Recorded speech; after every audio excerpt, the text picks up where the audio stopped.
औज़ु बिल्लाहि मिनश्शैतानिर्रजीम बिस्मिल्लाहिर्रहमानिर्रहीम मिन्हा खलक़नाकुम व फ़ीहा नुईदुकुम व मिन्हा नुख़रिजुकुम तारतन उख़रा वलक़द अरैनाहु आयातिना कुल्लहा फ़कज़्ज़बा व अबा काल अजितना लितुख़रिजना मिन अर्ज़िना बिसिहरिका या मूसा फलनअतियन्नका बिसिहरिन मिस्लिही फ़जअल बैनना व बैनका मौइदन ला नुख़लिफ़ुहु नहनु वला अंत मकानन सुवा काल मौइदुकुम यौमुज़्ज़ीनति व अन युहशरन्नासु दुहा फ़तवल्ला फ़िरौनु फ़जमा कैदहु सुम्मा अता। ये सूरह ताहा के तीसरे रुकू की इब्तिदाई आयात है। तर्जुमा और मुख्तसर तशरीह आपके सामने पेश की जाएगी।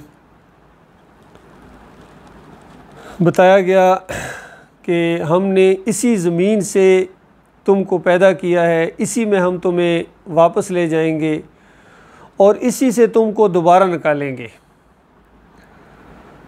देखिए, एक असूली बात बयान की गई है कि ये इंसान इसी मिट्टी से बनाया गया है। ये खाकी मखलूक है।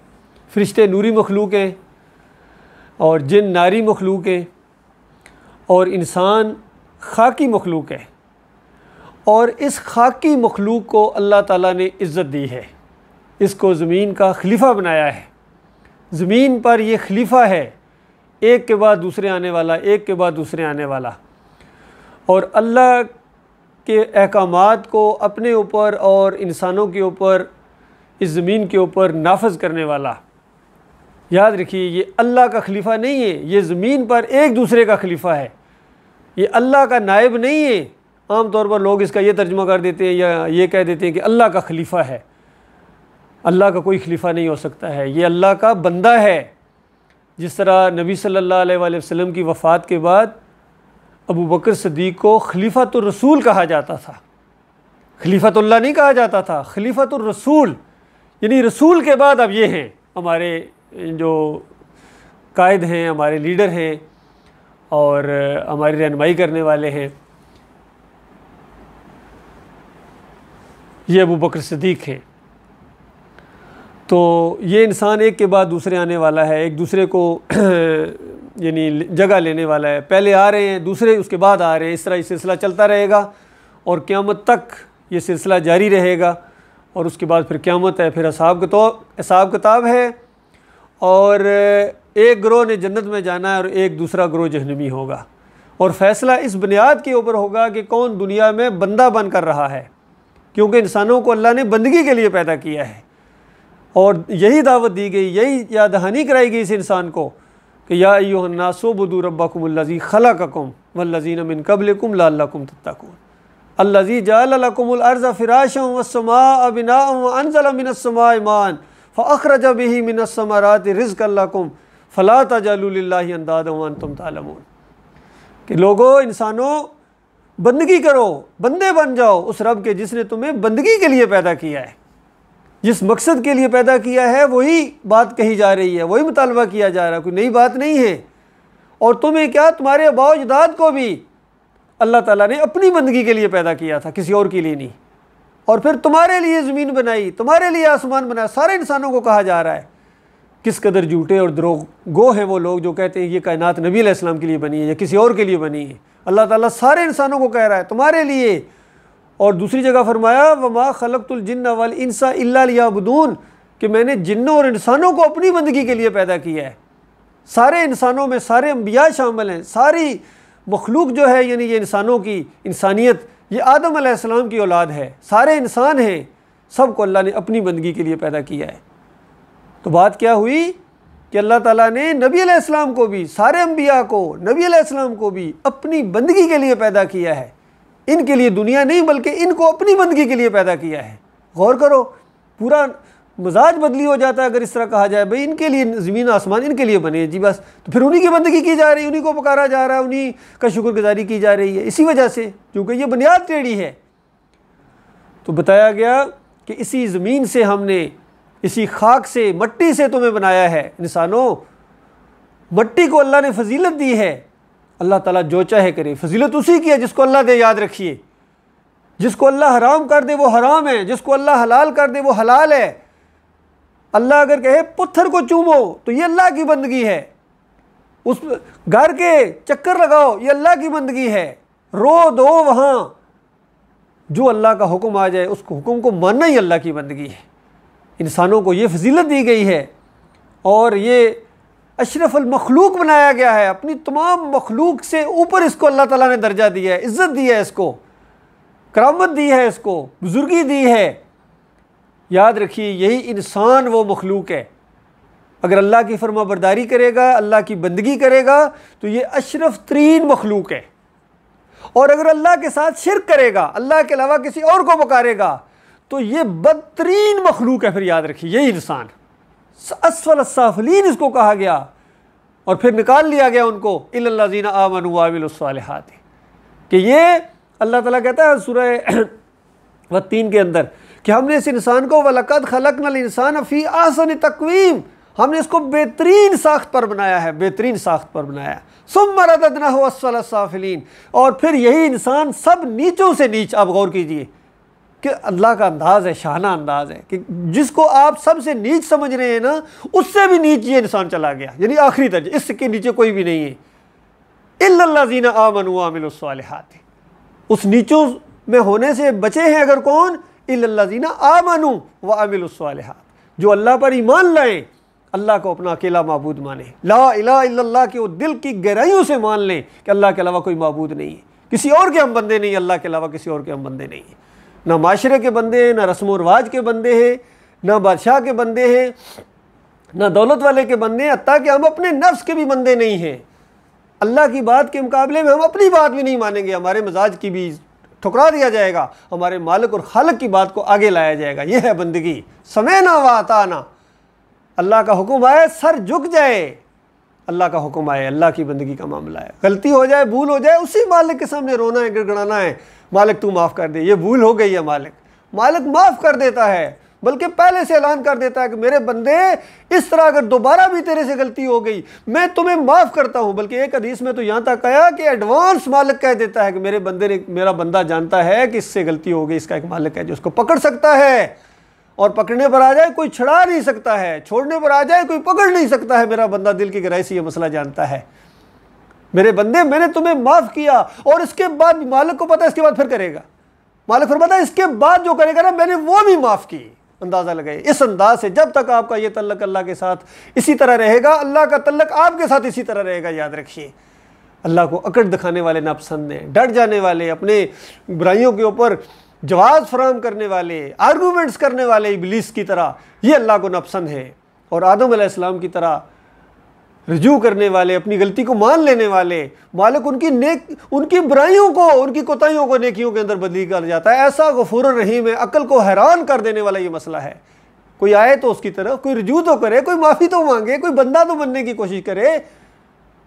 इन्होंने बंदगी को आर समझा है, कुछ खुद इलाह बने बैठे हैं फ़िरौन की तरह कि इनकी चलेगी जी, बस इनका फतवा चलेगा, इनकी बातें चलेंगी, और कुछ ने दूसरों को अल्लाह के साथ शरीक ठहरा के उनको अल्लाह के मद्दे मुकाबल खड़ा कर दिया है।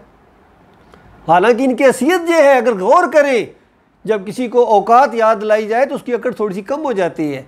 इंसान की औकात भी याद लाई जा रही है कि इंसानों तुम्हें इसी मिट्टी से पैदा किया, इस मिट्टी से अकड़ किस चीज़ की तुम्हारे अंदर, और फिर इम्तहान जब ख़त्म हो जाएगा तो इसी मिट्टी के अंदर तुम्हें दफन किया जाएगा।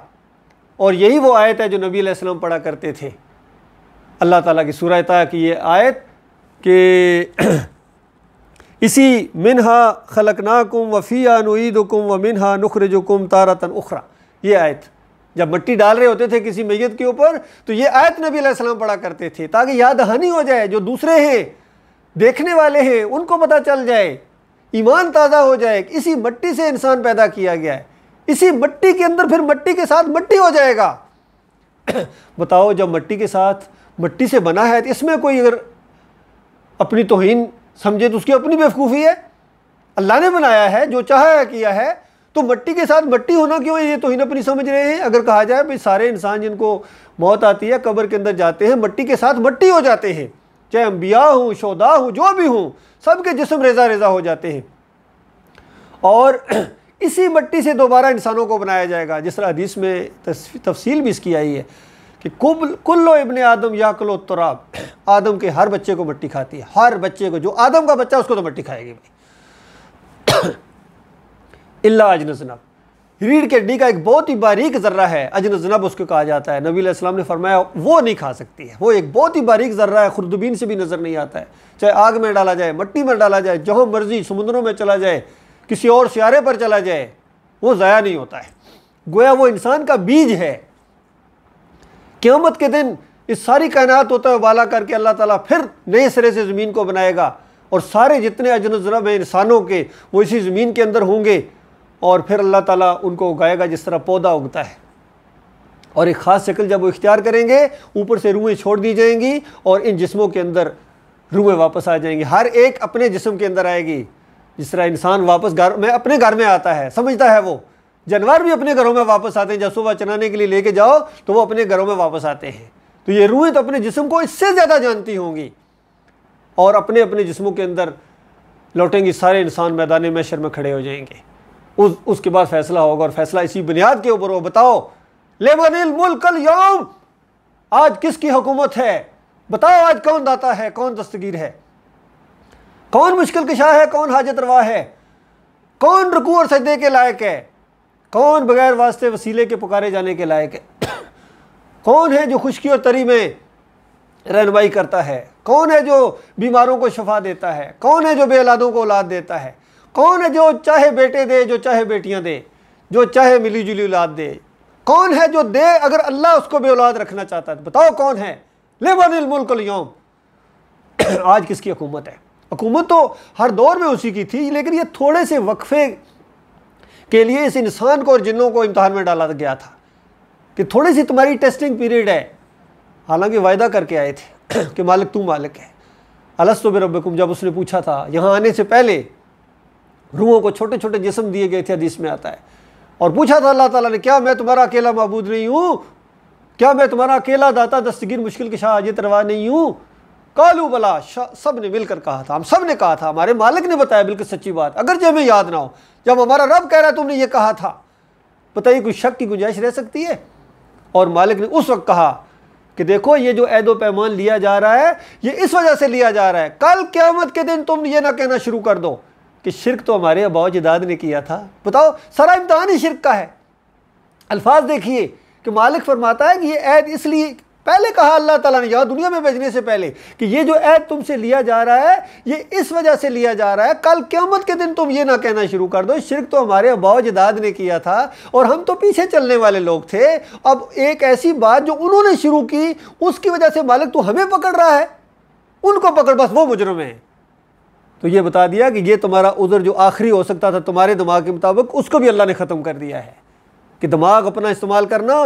बाप दादा अगर उल्टे रास्ते पर चल रहे हैं, वो अल्लाह को छोड़कर बंदों को, मूर्तियों को पुकार रहे हैं, मूर्तियों के सामने झुके हुए हैं, कब्रों के सामने झुके हुए हैं, गुम्बद और मज़ार की पूजा कर रहे हैं, वास्ते वसीले के शिरक में हैं, तावीज़ गंडे के अंदर हैं, गैर अल्लाह को सजदे और रुकू कर रहे हैं, चादरें चढ़ा रहे हैं, तो तुम ना करना, दिमाग को इस्तेमाल करना। बताओ ये क्या है? ये पत्थरों की बंदगी नहीं है तो और क्या है? तुम्हारा मालिक तुम्हारी शारक से ज़्यादा करीब है, हर ज़ुबान का जानने वाला है, नहीं हर ज़ुबान का खालिक है, वो है। उठते बैठते उसको पुकारो, हर लम्हे, ना नींद ना ऊँग। ये क्यों उसने बताया कि मुझे नींद नहीं आती, मुझे ऊँग नहीं आती? इस वजह से कि हर लम्हे मुझे पुकारो जब कभी मुश्किल मुसीबत है, किसी और को ना पुकारना। देखना किसी और को पुकारा तो मैं जहन्नम के अंदर डाल दूंगा। इतने डरावे भी दिए गए ईमानदारों को, जन्नत की ऐसी ऐसी जन्नतों की वो पेशकश की गई कि अगर तुम ईमान के साथ आ गए तो ऐसी ऐसी जन्नतें मैं दूंगा। हदीस के अंदर आता है आखिरी जन्नती को जो जन्नत मिलेगी, नबी अलैहिस्सलाम फरमाते हैं कि तेज़ रफ्तार सवारी अगर वहाँ दौड़े तो 2000 साल लगेंगे उसकी जन्नत को ख़त्म होते हुए। 2000 साल आखिरी जन्नती जिसने एक नेकी नहीं की होगी, एक नेकी नहीं की होगी, बल्कि ज़मीन और आसमान को गुनाहों से भर कर आया होगा, लेकिन मोमिन था, मुशरिक नहीं था, अल्लाह के अलावा किसी को सजदा नहीं करता था, अल्लाह के अलावा किसी को रुकू नहीं करता था, अल्लाह के अलावा किसी को नहीं पुकारता था, अल्लाह के अलावा किसी को दाता दस्तगीर नहीं समझता था, तावीज़ गंढे का इनकारी था। वो जमहूरियत के सारे सिस्टम मुशरकाना निज़ाम का मुनकर था। वो अपने मालिक का बंदा था कि नबी अलैहिस्सलाम का तरीका, सहाबा का तरीका, बस बाकी तुम्हारे सारे तरीके अपने पास रखो, मत वजातें करो, मैं मानने वाला नहीं हूँ। इस तरह वो डट गया था ईमान खालिस के ऊपर।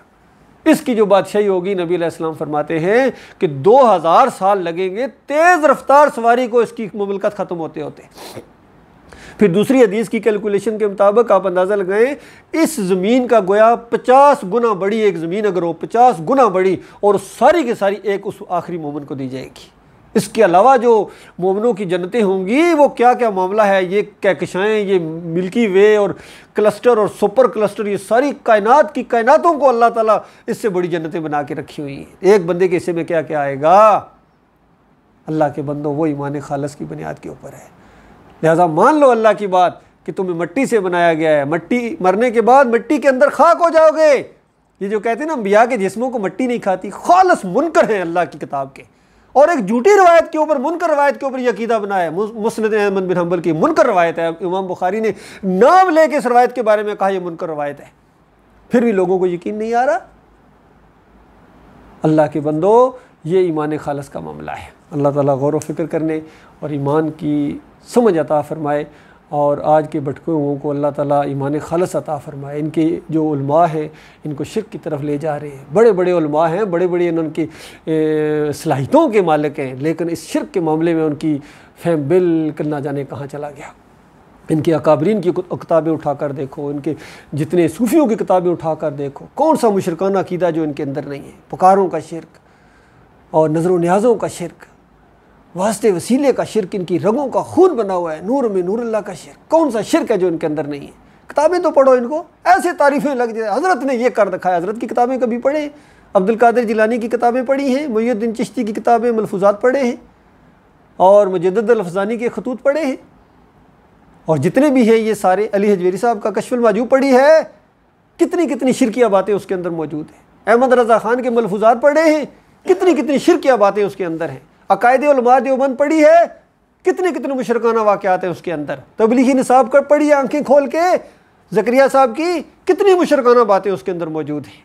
अल्लाह के बंदो गौर करो, ऐसे नहीं अल्लाह ताला ने मारा है, हर जगह मार पड़ रही है इन मुसलमानों को। वो इज़्ज़त नहीं है, वो जो कभी इज़्ज़त होती थी मुसलमानों की, किसी जगह नहीं है। हिंदू माओ बहनों को छेड़ते हैं, गैर कौमें हैं, नबी की टारगेट बनाया हुआ है। जरूरत नहीं है किसी की आंखों के साथ आंखें दिखा सके, अपना बदला ले सके। एटमी कुव्वत है हम, कमांडो दस्ते हमारे पास, सोने के पहाड़ हमारे पास, तेल के ज़ख़ीरे हमारे पास, लेकिन ज़िल्लत और ख्वारी से सर झुका जा रहा है। और अल्लाह का वादा, व अंतुमुल अलाउना इन कुंतुम मुमिनीन, तुम्हारा सर बुलंद रहेगा अगर तुम मोमिन बन जाओ। बताओ अल्लाह का वादा सच्चा है या तुम्हारा ईमान झूठा है? अल्लाह की बात सच्ची है, तुम्हारा ईमान झूठा है। अल्लाह के बंदो, तुम मोमिन नहीं हो, तुम मुशरिक हो, अल्लाह की किताब के इनकारी हो। अजीम अक्सरियत, लाखों नहीं करोड़ों खरबों में कोई एक होगा जिसका ईमान खालिस होगा। कोई मुल्क मुझे बता दीजिए, कोई जमात बता दीजिए जिसका ईमान अल्लाह की किताब के मुताबिक हो, फिर बात करना। ऐसे नहीं उसने मारा है, वो इंसाफ करने वाला मालिक है, वो तुम्हें माफ़ कर देगा अगर तुम तौबा करो, इन फ़िरक़ों से तौबा करो, ग्रोहबंदियों से तौबा करो, बरेलवियत से तौबा करो, देवबंदियत से, अहले हदीसियत से तौबा करो, इंसानों, यहूदियत से, ईसाइयत से, और सारे मूर्ति पूजा से। सारे ये सारे इंसान आदम के बच्चे, तुम सब आदम के बच्चे हो, तुम इंसान हो, तुम्हारे मालिक और खालिक ने अपनी बंदगी के लिए पैदा किया है। अल्लाह ताला गौर व फिक्र करने की तौफीक अता फरमाए। अल्हम्दुलिल्लाह से लेकर वन्नास तक यही मसला है। अल्लाह के बंदो पूरे करो, जहाँ से भी खोलो यही मसला। अगर ना मिला तो कहना भाई ने झूठ बोला था, और अगर यही मसला हर जगह मिले, नबी अलैहिस्सलाम की पूरी ज़िंदगी इसी के ऊपर गवाह है, सहाबा इकराम की पूरी ज़िंदगी इसके ऊपर गवाह है। बताओ किस मसलक से तल्लक था सहाबा इकराम का, कौन सा जमहूरी निज़ाम था उनके अंदर? क्या तावीज़ गंडा करते थे, उर्स और मेले करते थे, चादरें चढ़ाते थे? बताओ ना, वहाँ मुँह इनका लटक जाता, नहीं वो तो ऐसा नहीं करते थे। जब वो ऐसा नहीं करते थे तो तुम ऐसा क्यों करते हो? वो मुअज़्ज़ज़ थे ज़माने में मुसलमान होकर, और तुम ख्वार हुए हो तार के कुरान होकर। अल्लाह ताला गौर व फिक्र करने की तौफीक अता फरमाए।